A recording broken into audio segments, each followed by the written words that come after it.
Hello दोस्तों, स्वागत है एक बार फिर से आपके अपने यूट्यूब चैनल मुकेश जी के ट्रिक पर। और हम आज आपके लिए लेकर आइए दिल्ली पुलिस कांस्टेबल के लिए शानदार क्वेश्चन, जो दिल्ली पुलिस कांस्टेबल के एग्ज़ाम के लिए बहुत ही महत्वपूर्ण क्वेश्चन होंगे। इसमें हम जीके जीएस के बहुत ही इम्पोर्टेंट क्वेश्चन की बात करेंगे। चलो आज का सेशन शुरू करते हैं। सेशन शुरू करने से पहले आप इस सेशन को लाइक कर दें और अभी तक चैनल को सब्सक्राइब नहीं किया तो चैनल को सब्सक्राइब ज़रूर कर ले। तो चलो आज का सेशन शुरू करते हैं। तो पहला क्वेश्चन आपके सामने, अंग्रेज़ों ने बंग भंग को कब निरस्त किया कर दिया था? तो अंग्रेज़ों ने बंग भंग को कब निरस्त कर दिया था? 1911 में कर दिया था। कब? 1911 में निरस्त कर दिया था बंग भंग को। 2 नंबर आंसर बिल्कुल राइट आंसर है इसमें। तो कब भंग कर दिया था? कब निरस्त कर दिया था? 1911 में निरस्त कर दिया था, बिल्कुल राइट आंसर है। अगले क्वेश्चन की ओर बढ़ते हैं। अगला क्वेश्चन है, निम्नलिखित में से किस वर्ष में कुटुंब न्यायालय अधिनियम लागू किया गया? तो किस वर्ष में कुटुंब न्यायालय अधिनियम लागू किया गया था? तो कब किया गया था? 1984 में किया गया था। 1984 में किया गया था कुटुंब न्यायालय अधिनियम। कब किया था? 1984 में किया गया था। कुटुंब न्यायालय अधिनियम लागू कब किया गया था? 1984 में। याद रखना, बहुत ही शानदार क्वेश्चन है। अभी तक सेशन को शेयर नहीं किया तो अपने दोस्तों के साथ इस सेशन को शेयर करो। पहले शेयर करो, जल्द से जल्द शेयर करो। देखते फटाफट शेयर करो, देखे, और सेशन को लाइक करो फटाफट।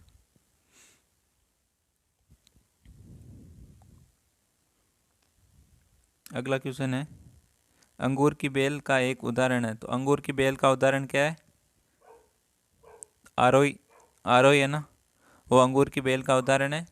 कौन सा? आरोही।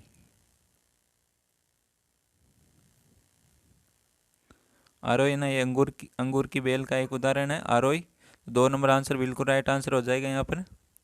तो दोस्तों आप बताओ, कल जो शिफ्ट हुई थी ना 14 नवंबर को, तो आपकी शिफ्ट कैसी रही थी?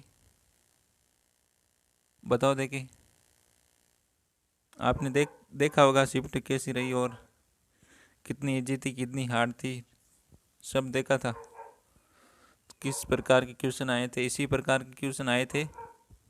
पिछले पेपरों में से भी कई क्वेश्चन आए थे। तो बताओ कैसी रही थी 14 नवंबर वाली शिफ्ट? अगला क्वेश्चन है, प्राचीन भारत में व्यापारी काफिलों के नेता को क्या कहा जाता था? तो प्राचीन भारत में व्यापारियों के काफिलों को क्या कहा जाता था? व्यापारियों के काफिलों के नेता को, जो व्यापारी होते थे ना, उनके काफिले होते थे पहले, तो उनका एक नेता होता था, उसे क्या कहा जाता था? सार्थवाह। क्या कहा जाता था? सार्थवाह कहा जाता था। क्या? सार्थवाह कहा जाता था। तो 4 नंबर आंसर बिल्कुल राइट आंसर है यहाँ पर। अगला क्वेश्चन है, सर विलियम जोन्स द्वारा 1784 में किसकी स्थापना की गई थी? तो सर विलियम जोन्स ने 1784 में किसकी स्थापना की थी? तो किसकी स्थापना की थी? एशियाटिक सोसाइटी ऑफ बंगाल की। किसकी? एशियाटिक सोसाइटी ऑफ बंगाल की स्थापना की थी। बहुत ही शानदार क्वेश्चन है दोस्तों। तो कब? 1 नंबर आंसर बिल्कुल राइट आंसर रहने वाला है यहाँ पर। तो सर विलियम जोन्स ने 1784 में किसकी स्थापना की थी? एशियाटिक सोसाइटी ऑफ बंगाल की। अगला क्वेश्चन है,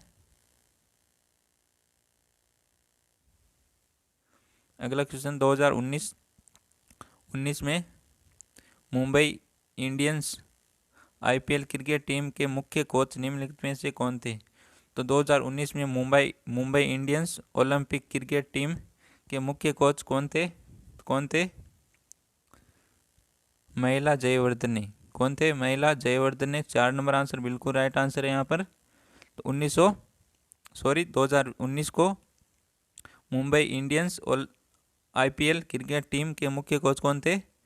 महिला जयवर्धन। तो आपके इस 14 नवंबर को शिफ्ट हुई थी ना, उसमें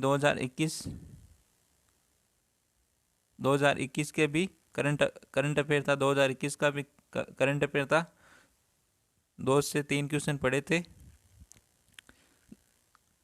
2 से 3 क्वेश्चन पढ़े थे आपके 2021 के करंट अफेयर की। तो ये भी याद रखना आप, करंट अफेयर भी पूछा जाता है। अगला क्वेश्चन है,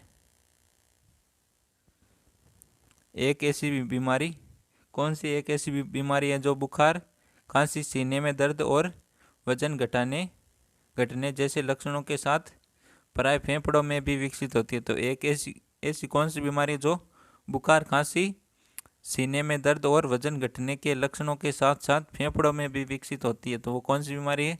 वो कौन सा रोग है? वो क्षय रोग है। क्या है? क्षय रोग है। 4 नंबर आंसर बिल्कुल राइट आंसर है यहाँ पर। ये क्षय रोग है ना, वो फेफड़ों में भी विकसित होता है, और खांसी, इसमें खांसी आती है, बुखार चढ़ जाता है, और सीने में दर्द होता है, और वजन घटने के लक्षण प्राय देखने को मिलते हैं इसमें। तो क्षय रोग है जो फेफड़ों में भी विकसित होता है। तो 4 नंबर आंसर बिल्कुल राइट आंसर हो जाएगा इसमें। अगला क्वेश्चन है, अगला क्वेश्चन कथन निष्कर्ष का है। तो निम्नलिखित में से कौन सा कथन गलत है? तो यहाँ पर आप ध्यानपूर्वक पढ़ना चाहिए। यहाँ पर जो हमें क्वेश्चन आता है वो भी गलत हो जाता है, यहाँ पर हम ध्यानपूर्वक नहीं पढ़ते ना। तो यहाँ पर पूछा है कौन सा कथन गलत है, और हमसे गलत पूछ लेते हैं और हम सही को टिक करके आ जाते हैं, तो वहाँ पर गलत हो जाता है। तो यहाँ पर ध्यानपूर्वक पढ़ना है और ध्यान से उत्तर क्वेश्चन का आंसर देना है। तो यहाँ पर हमें पूछा कौन सा कथन गलत है। तो ओजोन ऑक्सीजन के 2 परमाणु द्वारा बना होता है। तो ओजोन ऑक्सीजन के 2 परमाणु द्वारा बना होता है, ये गलत है इस क्वेश्चन की ओर से। तो ये हमें गलत का चयन करना है। तो ये आंसर बिल्कुल राइट आंसर हो जाएगा। तो आप कमेंट में बताना आप ओजोन में ऑक्सीजन के कितने परमाणु, ओजोन ऑक्सीजन के कितने परमाणु से बना होता है, ये कमेंट में बताना है। हमें देखिए आपकी तैयारी कैसी चल रही है। जो भी इस क्वेश्चन का आंसर सटीक देगा तो उसकी तैयारी बहुत ही अच्छी है। तो आप कमेंट में ज़रूर बताना ओजोन ऑक्सीजन के कितने परमाणु से बना होता है, ये बताना कमेंट में, सभी को कमेंट में बताना है। अगला क्वेश्चन है, अगस्त 2020 तक की स्थिति के अनुसार भारत में निम्नलिखित में से कौन सा संगठन एजेंसी भुगतान पेमेंट बैंक संचालित नहीं करता था? तो अगस्त 2020 तक की स्थिति के अनुसार भारत में निम्नलिखित में से कौन सा संगठन या एजेंसी भुगतान पेमेंट बैंक संचालित नहीं करता था? किसे नहीं करता था? विप्रो को नहीं करता था। किसे? विप्रो। तो विप्रो को 1 नंबर आंसर बिल्कुल राइट आंसर हो जाएगा। जियो को करता था, और इंडिया पोस्ट और फिनो को एजेंसी भुगतान पेमेंट संचालित करता था। तो विप्रो को नहीं करता था। किसे? विप्रो को। अगस्त 2020 की स्थिति के अनुसार है ये। तो विप्रो को संचालित नहीं करता था। तो 1 नंबर आंसर बिल्कुल राइट आंसर हो जाएगा। अगला क्वेश्चन है, मैक्रो इकोनॉमिक्स फ्रेमवर्क स्टेटमेंट 2020 से 21 के अनुसार भारत में दूध उत्पादन पिछले वर्ष की अपेक्षा 2018 से 19 में कितने प्रतिशत बढ़ा? तो मैक्रो इकोनॉमिक फ्रेमवर्क स्टेटमेंट 2020 से 2021 के अनुसार बताना आपको। 2020 से 2021 के अनुसार भारत में दूध उत्पादन में पिछले वर्ष की अपेक्षा 2018 या 18 से 19 में कितने प्रतिशत बढ़ा था? तो कितने प्रतिशत बढ़ा था? 6.05%। कितना? 6.50 6.50 बढ़ा था। कितना? 6.5%। 2 नंबर आंसर बिल्कुल राइट आंसर हो जाएगा इसका। अगला क्वेश्चन है, निम्नलिखित में से कौन सा किसी देश की राजवित्त नीति का भाग नहीं होता है? तो निम्नलिखित कौन सा किसी देश की राजवित्त नीति फिशियल पॉलिसी का भाग नहीं होता। तो कौन सा होता है? अर्थव्यवस्था में धन की आपूर्ति। तो अर्थव्यवस्था में धन की आपूर्ति है ना, यह किसी देश की राजवित्त नीति का भाग नहीं होता है। तो 2 नंबर आंसर बिल्कुल राइट आंसर है। अर्थव्यवस्था में धन की आपूर्ति है ना, वो किसी देश की राजवित्त नीति का भाग नहीं होता। कर नीति होता है निवेश या विनिवेश रणनीति, और ऋण या अधिशेष प्रबंध, ये तीनों होते हैं। और अर्थव्यवस्था में धन की आपूर्ति ये राजवित्त नीति का भाग नहीं होता है। तो 2 नंबर आंसर बिल्कुल राइट आंसर है यहाँ पर। अगला क्वेश्चन है, भारत की जनगणना 2011 के अनुसार 41% से अधिक घरों में सर्वाधिक प्रचलित पेयजल स्रोत निम्नलिखित में से कौन सा पाया गया? तो 2011 की जनगणना के अनुसार 41% से अधिक घरों में सर्वाधिक प्रचलित किस पेयजल स्रोत का पाया गया है? तो सबसे ज़्यादा क्या है? हैंडपम्प या ट्यूबवेल है इसमें। तो घरों में आपने देखा होगा सबसे ज़्यादा हैंडपम्प होते हैं और ट्यूबवेल होते हैं। तो इस 2011 की जनगणना के अनुसार इसमें से आपके 2 क्वेश्चन पक्का आएंगे, पक्का 100% 2 क्वेश्चन आएंगे इससे। तो आप पूरी 2011 की जनगणना को एक बार पुनः रिवीजन कर लेना, तो इससे 100% क्वेश्चन आएंगे। 2 क्वेश्चन 100% आएंगे, 100 क्या 101% आएंगे 2 क्वेश्चन 2011 की जनगणना पर। तो पूरी 2011 की जनगणना को पूरी रिवाइज कर लेना एक बार। 2 क्वेश्चन पक्का आएंगे इसमें से।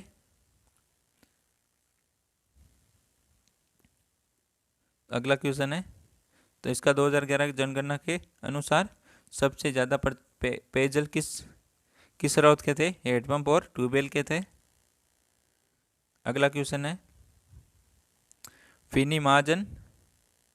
विनी महाजन राज्य की पहली महिला मुख्य सचिव थी। तो विनी महाजन किस राज्य की पहली महिला मुख्य सचिव थी?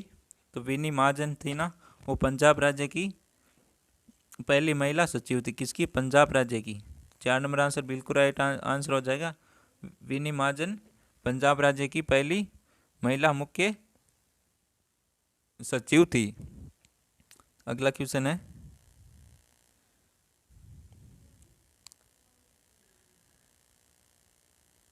बागुरुम्बा समुदाय के लोगों द्वारा किया जाने वाला समूह नृत्य। तो समूह नृत्य बताना आपको किस समुदाय के? बागुरुम्बा समुदाय के लोग द्वारा किया जाने वाला समूह नृत्य कौन सा है? बोडो नृत्य। कौन सा? बोडो नृत्य। 1 नंबर आंसर बिल्कुल राइट आंसर। बाद से आप बाडो याद रख सकते हो। 1 नंबर आंसर बिल्कुल राइट आंसर है इसमें। अगले क्वेश्चन की ओर बढ़ते हैं। अगला क्वेश्चन है, दुनिया ड्यून्स और शिवालिंग के मध्य अनुदैर्य घाटियाँ हैं। ड्यून्स है ना, ये घाटी है जो किस के मध्य है? निम्नतर हिमालय और शिवालिंग के मध्य अनुदैर्य घाटियाँ। ये घाटियाँ 2 जो किसकिन के मध्य? निम्नतर हिमालय और शिवालिंग के मध्य अनुदैर्य घाटियाँ। तो 2 नंबर आंसर बिल्कुल राइट आंसर हो जाएगा। 2 नंबर आंसर बिल्कुल राइट आंसर है यहाँ पर। अगला क्वेश्चन है,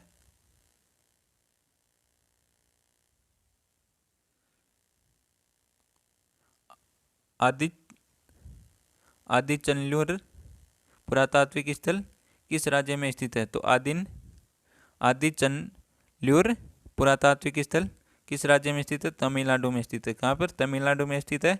4 नंबर आंसर बिल्कुल राइट आंसर हो जाएगा इसमें। अगला क्वेश्चन है,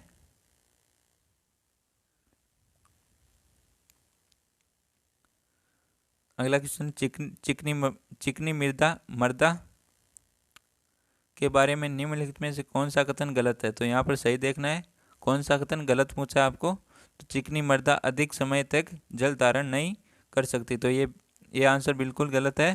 तो ये यहाँ से सही हो जाएगा। तो हमने गलत पूछा है तो ये गलत है, तो ये सही हो जाएगा।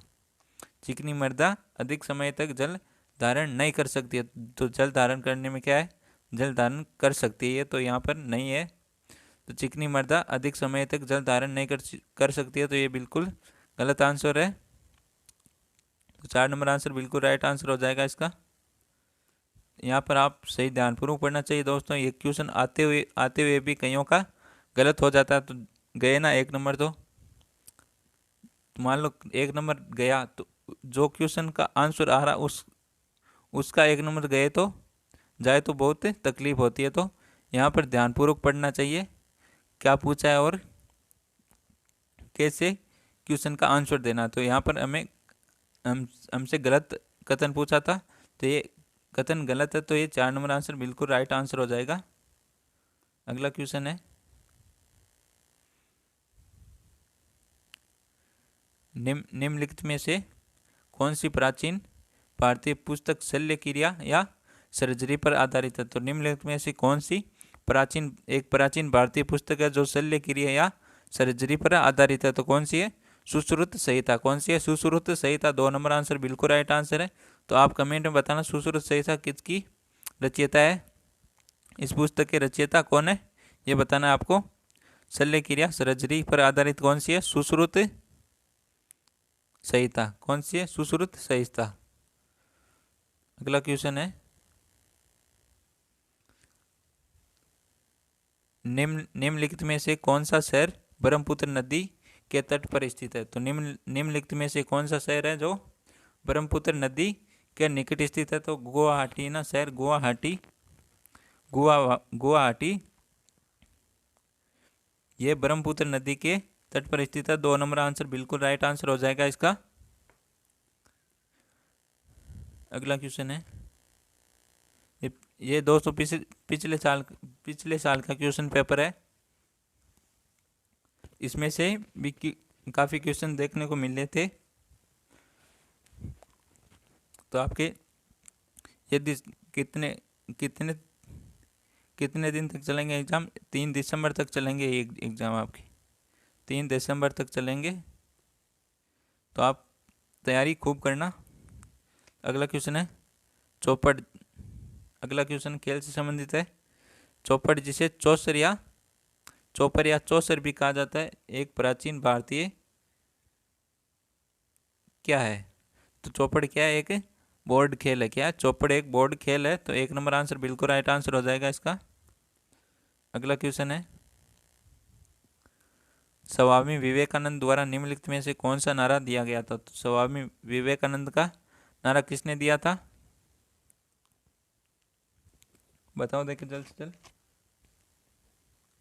स्वामी विवेकानंद ने नारा दिया था, उठो जागो और अपनी लक्ष्य प्राप्ति तक रुको मत। तो ये नंबर इसका हमें बहुत ही मोटिवेट मिलता है इस नारे से हमें। तो उठो जागो और अपने लक्ष्य प्राप्ति तक रुको मत। तो हमने अब मंजिल को पाने के लिए चलना शुरू कर दिया है। तो अब हम ये दिल्ली पुलिस की वर्दी लेकर ही रुकेंगे, वरना नहीं रुकेंगे। तो उठो जागो और अपने लक्ष्य प्राप्ति तक रुको मत। तो ये नारा किसने दिया था, स्वामी विवेकानंद ने दिया था। और आप कमेंट में बताना करो या मरो का नारा, इनकलाब जिंदाबाद का, और तुम मुझे खून दो मैं तुम्हें आज़ादी दूंगा, ये नारे किसने दिए थे, ये आपको कमेंट में बताना। सभी को कमेंट में बताना। आप इन तीनों का आंसर दे दोगे तो आपकी तैयारी काफ़ी अच्छी चल रही है। कमेंट में बताना इन सभी का आंसर। करो या मरो का नारा किसने दिया, इनकलाब जिंदाबाद का नारा किसने दिया, और तुम मुझे खून दो मैं तुम्हें आज़ादी दूंगा, ये इनका नारा किसने दिया था, ये कमेंट में बताना आपको। और उठो जागो और अपने लक्ष्य प्राप्ति तक मत रुको, ये नारा विवेकानंद ने दिया था। तो 3 नंबर आंसर बिल्कुल राइट आंसर हो जाएगा। और इन तीनों का आप कमेंट में आंसर देना। अगला क्वेश्चन है, सितंबर 2020 तक की स्थिति के अनुसार भारत सरकार द्वारा घोषित आपातकालीन क्रेडिट लाइन गारंटी योजना, कौन सी आपातकालीन क्रेडिट लाइन गारंटी योजना के अंतर्गत बैंकों और वित्तीय संस्थानों के लिए कितनी प्रतिशत ब्याज दर रखी गई है? तो सितंबर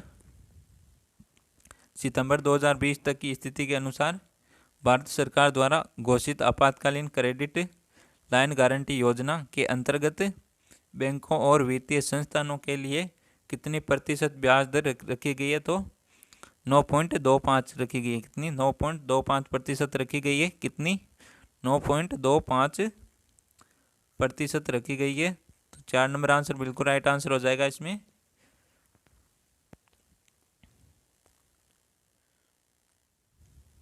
देखो पहले एक और आया था ना 2011 जनगणना के अनुसार, और एक ये आ गया। तो 2 क्वेश्चन आपके 100% आएंगे, 101% आएंगे। तो आप पुनः रिवीजन करने अच्छी तरीके से ये 2 नंबर नहीं जाने चाहिए।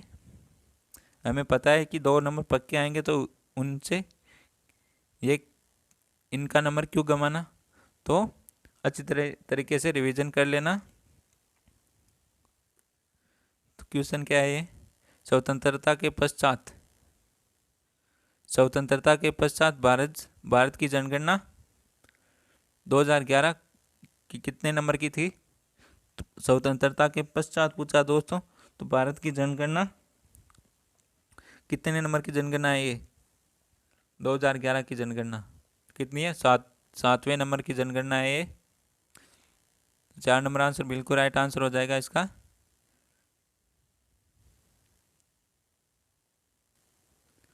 तो ये कितने नंबर की थी? 7वें नंबर की जनगणना थी।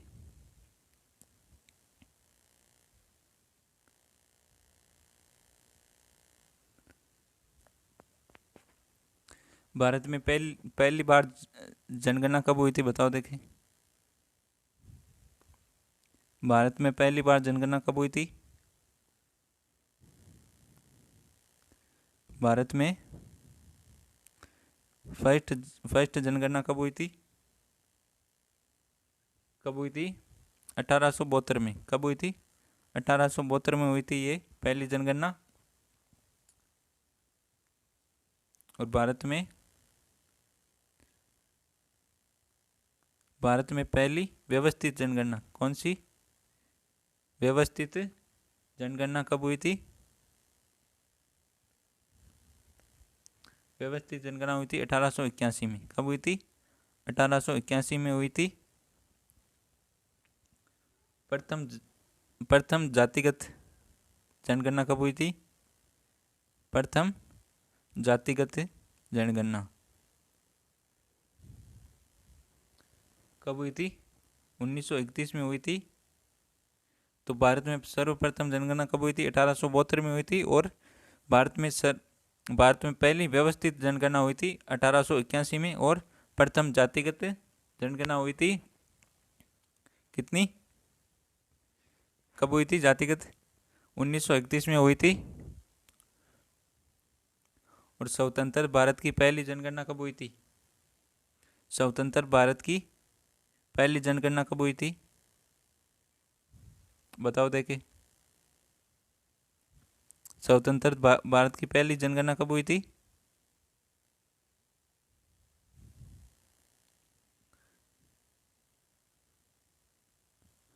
1951 में हुई थी। कब हुई थी? 1951 में प्रथम जनगणना हुई थी। फर्स्ट जनगणना हुई थी। वर्तमान में क्रमशः कितनी जनगणना हो चुकी है? 15 जनगणना हुई। 15वीं जनगणना है 2011वीं। कितनी? 15वीं जनगणना है। वर्तमान जनगणना की संख्या के अनुसार कितनी भी है? 15वीं जनगणना है ये।